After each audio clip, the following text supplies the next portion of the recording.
কিন্তু কেউ জিজ্ঞেস করছে না ভুয়া মামলাটা কেন দিল। এদিকে যে নির্দোষ সে যেন শাস্তি না পায় বললেন স্বরাষ্ট্র উপদেষ্টা।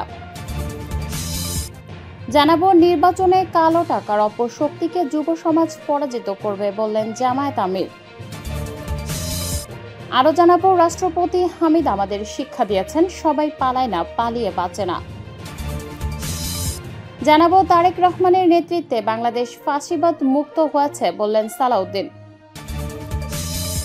সর্বশেষ জানাবো ডক্টর ইউনূস ও তারেক রহমানের বৈঠক হলে জনগণ উপকৃত হবে বললেন অ্যানি। শিরোনাম শুনলেন, এবারে বিস্তারিত। কিন্তু কেউ জিজ্ঞেস করছে না ভুয়া মামলাটা কেন দিল। দেশের সাবেক রাষ্ট্রপতি আব্দুল হামিদ একজন সাধারণ যাত্রীর মতো বিদেশ থেকে ফিরলেন মধ্যরাতে। লাইনে দাঁড়িয়ে পাসপোর্ট দেখিয়ে বের হলেন, ভোরে পাশে ফিরলেন। সঙ্গে ছিল না কোনো পুলিশ, ছিল না প্রটোকল। অথচ এ নিয়েই কেউ প্রশ্ন তোলে না, বরং সাংবাদিকদের দৌড়ঝাঁপ উনি জেলের বাইরে কেন। সামাজিক যোগাযোগ মাধ্যমে দেয়া এক স্ট্যাটাসে এই চিত্র তুলে ধরেছেন কলামিস্ট ও সাংবাদিক আনিস আলমগীর। তিনি লিখেছেন, লোকটা দেশের প্রেসিডেন্ট ছিলেন, চিকিৎসা শেষে ফিরলেন মধ্যরাতে সাধারণ যাত্রীর মতো লাইনে দাঁড়িয়ে। ভোরে বাসায় ফিরলেন, না কোনো পুলিশ, না কোনো প্রটোকল। তিনি প্রশ্ন তোলেন, কিন্তু কেউ জিজ্ঞেস করছে না ভুয়া মামলাটা কেন দিল। তিনি কেন প্রটোকল পাবেন না, কেন তার বিদেশ যাওয়া আসা নিয়ে এত প্রশ্ন। আনিস আলমগীর ক্ষোভ প্রকাশ করে লেখেন, যখন সাংবাদিকতা টোকাইদের হাতে পড়ে তখন অন্যায় রাজনীতি বুক ফুলিয়ে হাঁটে। যেখানে অন্যায় প্রশ্ন জিজ্ঞাসা করা হয় সেখানে ন্যায়ের জবাব চাপা পড়ে যায়। তার এই মন্তব্য সামাজিক যোগাযোগ মাধ্যমে ব্যাপক আলোচনার জন্ম দিয়েছে। অনেকে সাবেক প্রেসিডেন্টের প্রতি এমন আচরণকে অন্যায় বলে অভিহিত করেছেন, আবার কেউ কেউ সাংবাদিকদের দায়িত্বশীলতা নিয়েও প্রশ্ন তুলেছেন। যে নির্দোষ সে যেন শাস্তি না পায় বললেন স্বরাষ্ট্র উপদেষ্টা। সাবেক রাষ্ট্রপতি আব্দুল হামিদকে গ্রেপ্তার করা কেন হয়নি তা জানতে চাইলে স্বরাষ্ট্র উপদেষ্টা লেফটেন্যান্ট জেনারেল আবু মোহাম্মদ জাহাঙ্গীর আলম চৌধুরী বলেছেন, আপনারাই তো বলেন আগে তদন্ত করে যে দোষী তাকে শাস্তির আওতায় আনা হোক। তার তো তদন্ত শেষ হয়নি, তদন্ত শেষে সে দোষী হলে শাস্তি পাবে আর নির্দোষ হলে ছাড়া পাবে। সোমবার ৯ জুন নারায়ণগঞ্জের ২৫০০ থানা পরিদর্শন শেষে একথা বলেন তিনি আরো বলেন, তাকে বিদেশে যেতে দেওয়ার বিষয়টি নিয়ে তদন্ত চলছে। যাদের বিরুদ্ধে ব্যবস্থা নেওয়া হয়েছে সেই তদন্ত রিপোর্ট অনুযায়ী তারা নির্দোষ হলে তার ছাড়া পাবে আর দোষী হলে শাস্তি পাবে। মাদক ও ডাকাতির ব্যাপারে আপনারা জনগণকে সচেতন করবেন। এবার দেশবাসী শান্তিপূর্ণভাবে ঈদ উদযাপন করছেন। ডাকাতি বন্ধে পুলিশের পাশাপাশি জনগণকে সজাগ করবেন। ২৫০০ কিন্তু ডাকাত কবলিত এলাকা, সবাই চেষ্টা করলে ডাকাতি অবশ্যই বন্ধ হবে।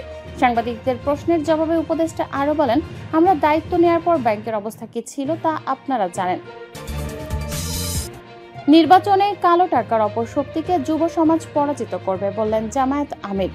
নির্বাচনে কালো টাকা, কালো হাতের অপশক্তিকে যুব সমাজ পরাজিত করবে বলে আশাবাদ ব্যক্ত করেছেন জামায়াতে ইসলামীর আমির ডাক্তার শফিকুর রহমান। তিনি বলেছেন, এবারের ভোটে যদি কোনো অপশক্তি কালো হাত আর কালো টাকা নিয়ে এগিয়ে আসে, যেভাবে জুলাই আন্দোলনে তোমরা বুক চেতিয়ে সফল করেছো, সেভাবে সেই কালো অপশক্তিকে তোমরা ব্যর্থ করে দেবে।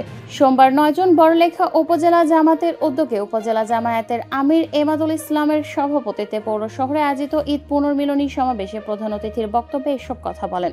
জামায়াত আমির বলেছেন, আবু সাইদ আমাদের অহংকার, আমাদের সেনাপতি। মনে রাখা উচিত, বাংলাদেশের মায়েরা শুধুমাত্র একটা আবু সাইদকে জন্ম দেয়নি। কি বলেছিল আবু সাইদ? সে তার বন্ধুদের দাবি আদায়ের জন্য বলেছিল, হয় আমার অধিকার আমাদের দে, না হয় আমার বুকে একটা গুলি দে, বুক পেতেছি গুলি কর। তিনি বলেছেন, আল্লাহর কসম আবু সাইদ মরে যায়নি, সে বাংলাদেশের জন্য জীবন দিয়ে গেছে। আবু সাইদের মৃত্যু শুধু বাংলাদেশের বাবা মায়ের হৃদয়কে নাড়া দেয়নি, গোটা বিশ্বের মানুষকে নাড়া দিয়েছিল।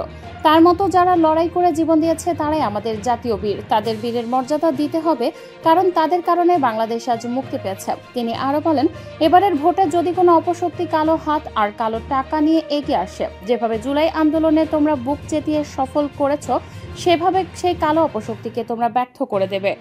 তোমরা হয়তো ভাবছো আমাদের ওপর দায়িত্ব দিয়ে তোমরা নির্ভর।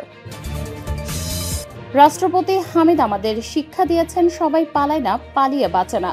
রাজনৈতিক বিশ্লেষক ও সাবেক সংসদ সদস্য গোলাম মাওলা রনি বলেছেন, রাষ্ট্রপতি হামিদ আমাদের শিক্ষা দিয়েছেন সবাই পালায় না, পালিয়ে বাঁচে না। তিনি কোনো উচ্চ শিক্ষিত পিএইচডি ডিগ্রিধারী মানুষ নন। তিনি আমাদের হামিদ ভাই, ভাটি অঞ্চলের মানুষ, সাধারণ ভাত ভর্তা খাওয়া মানুষ। সেই শেকড়ের মানুষটি সারা জীবন নীতি ও আদর্শ আঁকড়ে ধরে থেকেছেন। আজ সোমবার রাতে একটি ভিডিও বার্তায় তিনি এসব কথা বলেন। সাবেক রাষ্ট্রপতি তিনি কেন রাষ্ট্রপতির সম্বোধন করলেও ভিডিও বার্তার শুরুতে সেটাও উল্লেখ করেছেন গোলাম মাওলানা রনি বলেন, রাষ্ট্রপতি আব্দুল হামিদ যখন বিদেশে গেলেন এবং আবার ফিরে এলেন, এই সময়ের মধ্যে যা ঘটেছে তা নিয়ে বিস্তারিত আলোচনা করব। তবে তার আগে বলি, আমি কেন তাকে এখনো রাষ্ট্রপতি হামিদ বলছি কিংবা কেন তাকে সাবেক রাষ্ট্রপতি বলিনি। তিনি যোগ করেন, আমি দীর্ঘদিন পশ্চিমা দেশে ছিলাম, রাষ্ট্র অর্থনীতি রাজনীতি নিয়ে পড়াশোনা করার সুযোগ হয়েছে। আমি সেই দেশের সরকারি স্কলারশিপে পড়াশোনা করেছি। তারেক রহমানের নেতৃত্বে বাংলাদেশ ফ্যাসিবাদ মুক্ত হয়েছে বললেন সালাউদ্দিন। বিএনপির স্থায়ী কমিটির সদস্য সালাউদ্দিন আহমেদ বলেছেন, বাংলাদেশে জাতীয়তাবাদী দল মানে গণতন্ত্রের ঠিকানা। বিএনপির ভারপ্রাপ্ত চেয়ারম্যান তারেক রহমান এই বিএনপিকে নেতৃত্ব দিচ্ছেন। তারেক রহমানের নেতৃত্বে বাংলাদেশ ফ্যাসিবাদ মুক্ত হয়েছে। তাই বাংলাদেশে যাতে আর ফ্যাসিবাদী শক্তির জন্ম না হয় তার জন্য বিএনপি সহ সব জাতীয়তাবাদী গণতান্ত্রিক শক্তিকে সতর্ক থাকতে হবে। এজন্য দেশে গণতান্ত্রিক চর্চাকে আরো এগিয়ে নিতে হবে। আজ সোমবার 9 জুন বিকেলে কক্সবাজারের পেকুয়া উপজেলা বিএনপির নবনির্মিত কার্যালয় উদ্বোধন শেষে এক সমাবেশে তিনি এসব কথা বলেন। সালাউদ্দিন আহমেদ বলেন, বিএনপি দেশে যত শিগগিরই সম্ভব একটি সুষ্ঠু ও নিরপেক্ষ নির্বাচনের মাধ্যমে একটি রাজনৈতিক ও গণতান্ত্রিক সরকার প্রতিষ্ঠা করতে চায়। তিনি বলেন, ফ্যাসিবাদী আওয়ামী লীগের একদলীয় শাসনের অবসান হলেও তারা দেশে এবং বিদেশে বসে নানা ষড়যন্ত্র করছে। তারা বিভিন্ন উস্কানিমূলক বক্তব্য দিয়ে দেশে অস্থিতিশীল পরিস্থিতি সৃষ্টি করার পায়তারা করছে। এই ষড়যন্ত্র মোকাবেলায় সব গণতান্ত্রিক শক্তিকে ঐক্যবদ্ধ থাকতে হবে। পেকুয়া উপজেলা বিএনপির সভাপতি বাহাদুর শাহের সভাপতিত্বে অনুষ্ঠিত সমাবেশে আরও বক্তব্য রাখেন কক্সবাজার জেলা বিএনপির সভাপতি শাহজাহান চৌধুরী ও সাধারণ সম্পাদক অ্যাডভোকেট শামীম আরও স্বপ্না সহ দলীয় নেতৃবৃন্দ। পরে সালাউদ্দিন আহমেদ জুলাই গণ অভ্যুত্থানের দ্বিতীয় শহীদ ছাত্রদল নেতা ওয়াসিম আকরামের কবর জিয়ারত করেন এবং শহীদ ওয়াসিমের পরিবারের সঙ্গে সাক্ষাৎ করেন। ডক্টর ইউনূস ও তারেক রহমানের বৈঠক হলে জনগণ উপকৃত হবে বললেন অ্যানি। বিএনপির যুগ্ম মহাসচিব শহীদ উদ্দিন চৌধুরী অ্যানি বলেছেন, অন্তর্বর্তীকালীন সরকারের উপদেষ্টা ডক্টর মোহাম্মদ ইউনূস যুক্তরাজ্যে সফরে গিয়েছেন। পত্রপত্রিকায় এসেছে আমাদের ভারপ্রাপ্ত চেয়ারম্যান তারেক রহমানের সাথে ওনার সাক্ষাৎ হতে পারে। এটা খুশির সংবাদ। বাংলাদেশের গণতন্ত্রের জন্য যদি এ ধরনের বৈঠক হয়, স্বাভাবিক কারণে আমরা জনগণ উপকৃত হব, বাংলাদেশ উপকৃত হবে। সোমবার 9 জুন সন্ধ্যায় লক্ষ্মীপুর সদর উপজেলার ভবানীগঞ্জ বহুমুখী উচ্চ বিদ্যালয় মাঠে ইউনিয়ন বিএনপির এক কর্মী সমাবেশ অনুষ্ঠানে প্রধান অতিথির বক্তব্যে এসব কথা বলেন তিনি। শহীদ উদ্দিন চৌধুরী অ্যানি বলেন, আমরা একটা নির্বাচনের প্রত্যাশা করছি। এপ্রিল মাসে ভোট হলে রোজার মধ্যে আমাদের প্রচারণা আসলে হবে না।